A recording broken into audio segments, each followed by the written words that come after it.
Pensuasatan air bukan menyusahkan rakyat, tetapi untuk keselesaan rakyat. Syabas sering ditomah Kerajaan Selangor. Fakta yang diberi diputarbelitkan Kerajaan Selangor.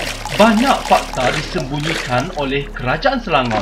Rakyat perlu tahu pembohongan Kerajaan Negeri Selangor. Syabas dituduh langgar perjanjian, walhal Kerajaan Selangor yang gagal dan mahu tutup kelemahan. Di bawah undang-undang, Kerajaan Selangor wajib: pertama, memastikan air mentah cukup. Kedua, memastikan air sungai bersih. Ketiga, membina loji rawatan baru. Dan keempat, memastikan air bersih cukup.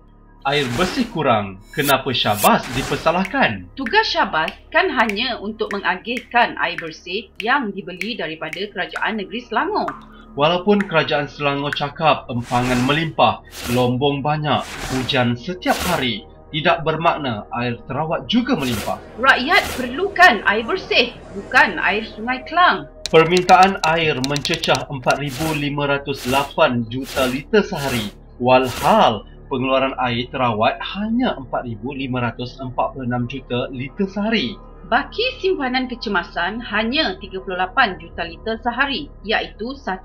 Sedangkan piawaian antarabangsa kata simpanan air mesti melebihi 20%. Ini bermakna loji rawatan air wajib dibina. Kerajaan Selangor mendakwa air terawat akan bertambah 500 juta liter sehari jika kadar NRW dikurangkan kepada 10%. Jadi, tidak perlu loji baru. Kos mengurangkan NRW adalah 7.2 bilion ringgit.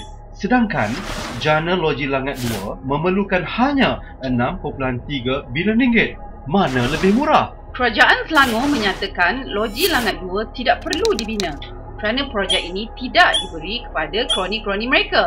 Bila ketandusan idea, Syabas ditomah dan Menteri Besar membuat cadangan mengarut. Antaranya penggunaan teknologi membran. Teknologi ini hanya untuk tingkatkan kualiti air dan bukan untuk tambah pengeluaran air terawat. Syabas juga dituduh gagal turunkan NRW.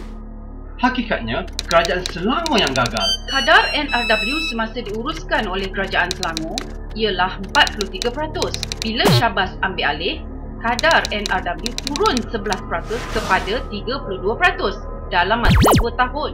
Ini pencapaian cemerlang dan diiktiraf piawaian antarabangsa. Syabas membuktikan kemampuan dalam menurunkan NRW. Bayangkan kalau lagi lama Syabas urus air di Selangor. Syabas disabotaj oleh Kerajaan Selangor, antaranya pembekuan capex sejak 2008 untuk NRW. Sebabnya, Syabas dituduh Menteri Besar tidak telus dalam pemberian tender. Pelik kan? Kerajaan Selangor ada wakil dalam lembaga pengarah Syabas dan wakil jawatankuasa tender.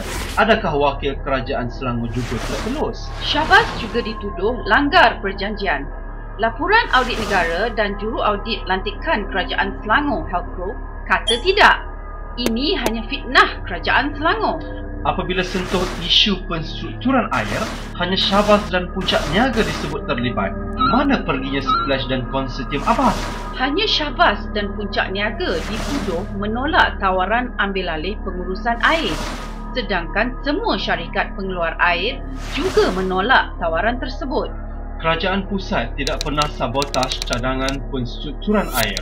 Kerajaan Pusat menasihati terma tawaran mestilah willing seller, willing buyer.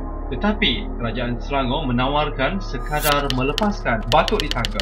Sebab itulah tawaran tolak oleh semua syarikat konsesi air. Menteri Besar Selangor mempertikai keputusan mahkamah dalam isu gaji Tan Sri Rosali Ismail.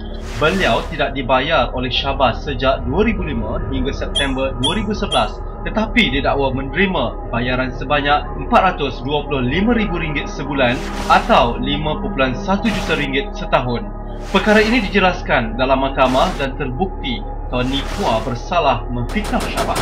Apabila Menteri Besar kata Syabas kroni Kerajaan Pusat, dia seperti tepuk air di dulang pecit muka sendiri. Apa tidaknya, Kerajaan Pusat bantu Syabas. Syabas guna bantuan untuk baiki kemudahan bekalan air untuk rakyat. Kerajaan Selangor pegang 30% saham dalam Syabas. Jadi, Kerajaan Selangor juga kroni Kerajaan Pusat. Kerajaan Selangor telah memutarbelitkan fakta. Apa tujuan pembohongan tersebut? Tujuan rakyat atau politik? Kita lihat dan hakimi sendiri.